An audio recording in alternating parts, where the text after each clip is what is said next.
Welcome back. आप सभी कैसे हैं? मैं उम्मीद करता हूं कि आप सभी अच्छे होंगे। आज देखेंगे मैं trial balance fully practical question को सॉल्व करवाने वाला हूं। तो देखेंगे मैंने एक छोटा सा क्वेश्चन लेके आया हूं और इसमें आपको बनाना है क्या चीज, ट्रायल बैलेंस आपको बनानी है। देखिए कहता है प्रिपेयर्ड ट्रायल बैलेंस, आपको ट्रायल बैलेंस बनानी है। ये आपको ट्रांजेक्शन दे रखा है, ठीक है। तो मुझे ट्रायल बैलेंस जब बनानी होगी तो सबसे पहले फॉर्मेट की आवश्यकता होगी। मैं एक छोटा सा फॉर्मेट बनाऊंगा और उस फॉर्मेट के जरिए जितने भी बैलेंसेज है उस बैलेंसेज को इस स्टेटमेंट में शो कर दूंगा, ठीक है। ये आपको रहा LF, ये आपको डेबिट बैलेंस है, ये आपको क्रेडिट बैलेंस है। यहाँ पे मैं लिखता हूँ ट्रायल बैलेंस DB, ठीक है। यहाँ पे होगा हेड्स ऑफ अकाउंट, ठीक है। अब जितने भी एसेट्स और एक्सपेंस होगा डेबिट साइड में लिखनी है और जितने भी लायबिलिटीज और इनकम और कैपिटल होगा उसे मुझे लिखना है क्रेडिट साइड में।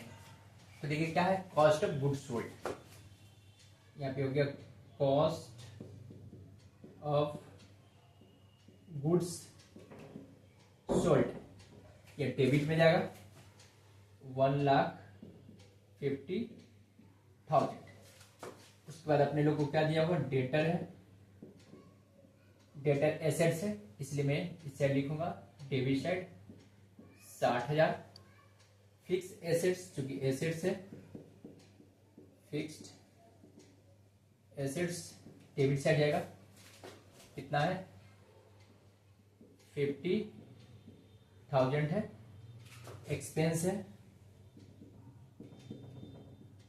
एक्सपेंसेस है, ये एसेट साइड में जाएगा, डेबिट साइड में जाएगा क्योंकि एक्सपेंसिव है। सेल्स इनकम है, क्रेडिट साइड जाएगा। सेल्स कितना है आपको 2 लाख है,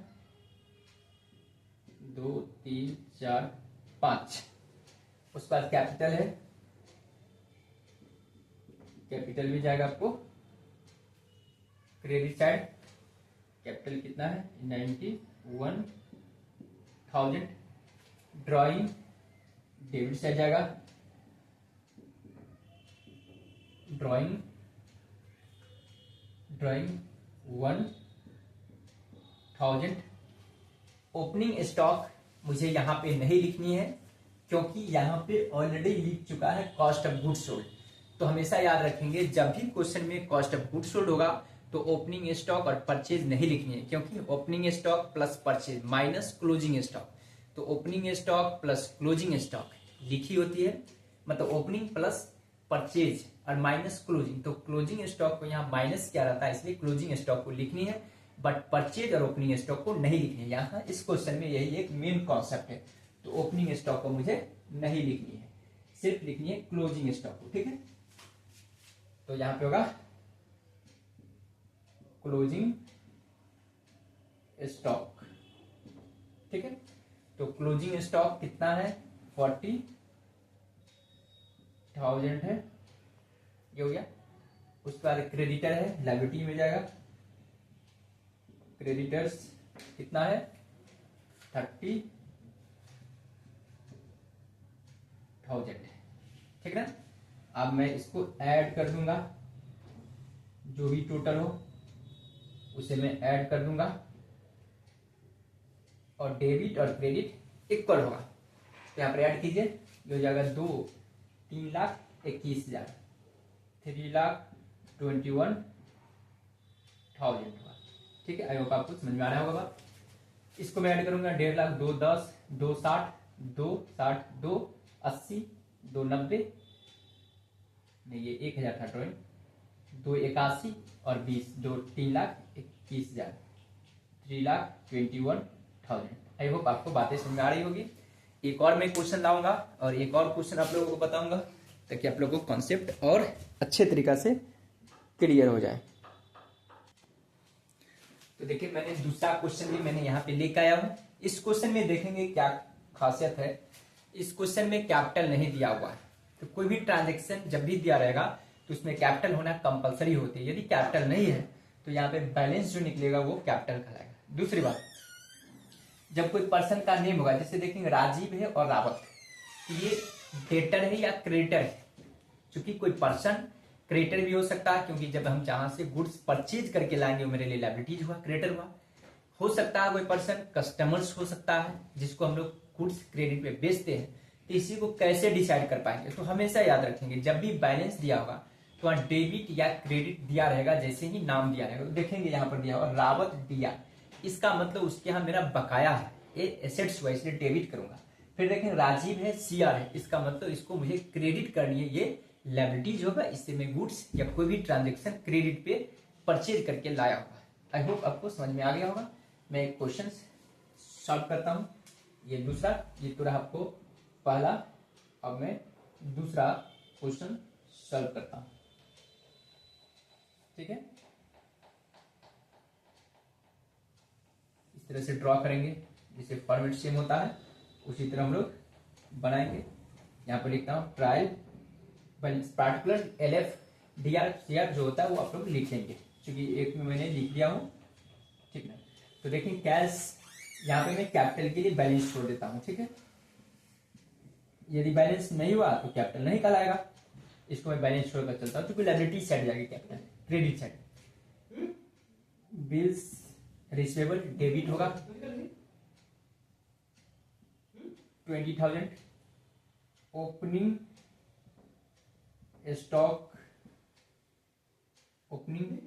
स्टॉक कितना है, 48,100 होगा।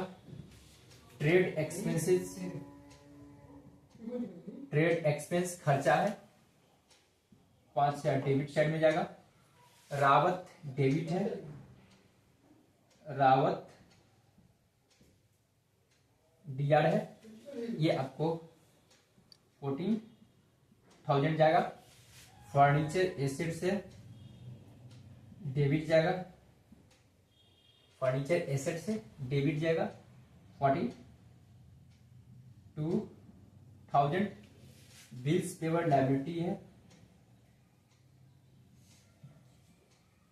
बिल्स पेबल लायबिलिटीज है, क्रेडिट साइड आएगा 24,000।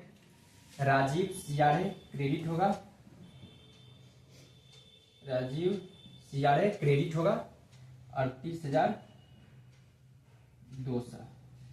मैं डेबिट साइड को ऐड करूंगा, तो देखेंगे डेबिट कितना है, तो वो देखेंगे डेबिट आपको 42 और 14 कितना होगा, 56, 15, 61, 61 और 20, 81, 81 और 48 कितना होगा, यानी कि 81 और 48 2,29,000 और 100 है, 1,29,000 और 100 होगा, ठीक है। मैं एक बार ऐड करता हूँ, 81,000 और प्लस 48,100, 48,100, ठीक है। 1,29,100, दैट मीन्स यहाँ भी होनी चाहिए सेम अमाउंट 1,29,100। अब इसमें से मैं लेस कर दूंगा 24 और 38, 62,200 माइनस 62,200 इज इक्वल टू 66,900 रुपया कैपिटल आया है।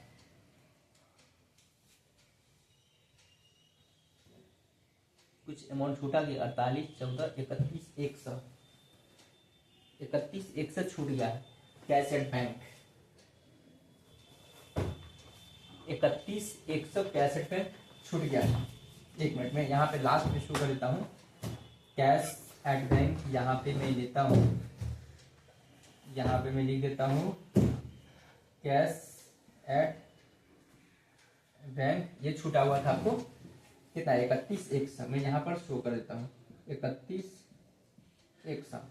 29 में मैं ऐड कर देता हूँ, 29 में 31 तो 1,60,200 हो जाएगा, इसको मिटाता हूँ 1,60,200, ये भी होगा 1,60,000, 1,60,200, उसमें से लेस करूंगा 1,60,200 माइनस 62,200, 62,200 हो जाएगा